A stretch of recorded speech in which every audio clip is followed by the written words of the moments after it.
सभी को नमस्कार। स्पेशल एजुकेशन यूट्यूब चैनल में सभी का हार्दिक स्वागत है।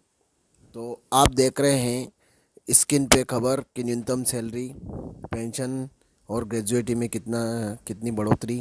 पूरी गणित जाने। भारत में केंद्रीय सरकारी कर्मचारियों और पेंशन भोगियों के लिए वेतन और पेंशन को समय समय पर अपडेट करने के लिए वेतन आयोग गठित किए जाते हैं।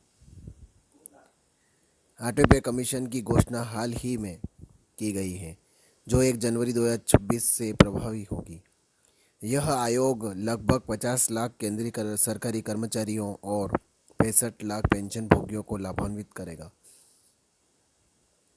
इस लेख में हम ऑटो पे कमीशन के तहत न्यूनतम सैलरी, पेंशन और ग्रेजुएटी में संभावित बढ़ोतरी की पूरी जानकारी देंगे। ऑटो पे कमीशन का परिचय। तो ऑटो पे कमीशन का मुख्य उद्देश्य केंद्रीय सरकारी कर्मचारियों और पेंशन भोगियों के वेतन भत्तों और पेंशन को आर्थिक बदलावों के अनुसार संशोधित करना है। यह आयोग कर्मचारियों की जीवन शैली सुधारने और महंगाई के प्रभाव को कम करने के लिए काम करेगा। ऑटो पे कमीशन का अवलोकन, विवरण और जानकारी। घोषणा की तारीख है जनवरी 2025। प्रभावी तारीख है 1 जनवरी 2026। लाभार्थी 50 लाख कर्मचारी, 65 लाख पेंशन भोगी। Fitment factor 2.86। संभावित न्यूनतम सैलरी बढ़ोतरी 18,000 रुपये से 51,480 रुपये संभावित। न्यूनतम पेंशन बढ़ोतरी 9,000 से 25,740 रुपये, ये भी संभावित बता रखा है। पिछला आयोग सत्यावेतन आयोग 2016।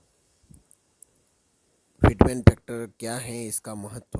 फिटमेंट फैक्टर वह गुणांक है जिसका उपयोग वर्तमान बेसिक पे या पेंशन को बढ़ाने के लिए किया जाता है। सातवें वेतन आयोग में फिटमेंट फैक्टर 2.57 था, जिससे न्यूनतम बेसिक पे 7,000 से बढ़कर 18,000 हो गई थी। आठवें वेतन आयोग में फिटमेंट फैक्टर 2.86 तक बढ़ाने का प्रस्ताव है। अगर इसे लागू किया गया तो न्यूनतम बेसिक पे 18,000 से बढ़कर 51,480 रुपये हो सकती है। न्यूनतम बेसिक 9,000 से बढ़कर 25,740 रुपये हो सकती है।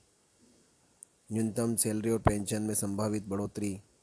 सैलरी, अगर फिटमेंट फैक्टर 2.86 लागू होता है तो विभिन्न स्तरों पर सैलरी इस प्रकार होगी।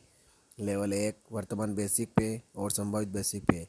लेवल 1 के 18,000 रुपये वर्तमान बेसिक पे और संभावित बेसिक पे में 51,480 रुपये। लेवल 2 में 19,900 और संभावित है 56,914। लेवल 3 में 21,700 और 62,062। पेंशन पेंशन भोगियों के लिए भी यह आयोग बड़ी राहत लेकर आएगा। न्यूनतम पेंशन 9,000 से 25,740 रुपये। अधिकतम पेंशन 1,25,000 से 3,57,500 रुपये। ग्रेजुएटी और अन्य लाभ। आठवें वेतन आयोग के तहत ग्रेजुएटी की सीमा भी बढ़ाई जा सकती है। वर्तमान में ग्रेजुएटी की अधिकतम सीमा 20 लाख है, इसे बढ़ाकर 30 लाख तक किया जा सकता है। इसके अलावा महंगाई राहत, इसे हर 6 महीने में संशोधित किया जाएगा। हाउस रेंट अलाउंस, इसे नई बेसिक पे के साथ पुनः निर्धारित किया जाएगा। यात्रा भत्ता, इसमें भी वृद्धि की संभावना है।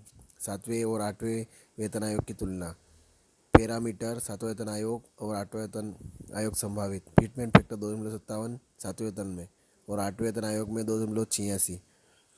न्यूनतम बेसिक पे 18,000 रुपये और इधर 51,480 रुपये। न्यूनतम पेंशन 9,000 रुपये, 25,740 रुपये आठवें वेतन आयोग के अंतर्गत।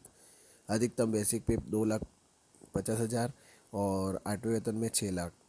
अधिकतम पेंशन 1,25,000 सातवें वेतन में, तो 3,57,000 आठवें वेतन आयोग। आयोग का प्रभाव। कर्मचारियों पर प्रभाव। सैलरी में वृद्धि से उनकी क्रय शक्ति बढ़ेगी। महंगाई के प्रभाव को कम करने में मदद मिलेगी। अर्थव्यवस्था पर प्रभाव। उपभोक्ता खर्च में वृद्धि होगी, जिससे अर्थव्यवस्था को बल मिलेगा। सरकारी खजानों पर अतिरिक्त बोझ, वित्तीय बोझ बढ़ेगा। आयोग से जुड़ी चुनौतियाँ। रिपोर्ट तैयार करने और लागू करने में समय लग सकता है। वित्तीय बोझ को संभालने के लिए सरकार को अतिरिक्त बजट आवंटन करना होगा। सभी कर्मचारियों और पेंशनभोगियों की अपेक्षाओं को पूरा करना चुनौतीपूर्ण होगा। तो ये खबर थी, ज़्यादा से ज़्यादा शेयर करें, लाइक करें, कमेंट करें आपको खबर कैसी लगी। और आप मेरे चैनल पर नए हैं तो चैनल को सब्सक्राइब ज़रूर करें। जय हिंद, जय भारत।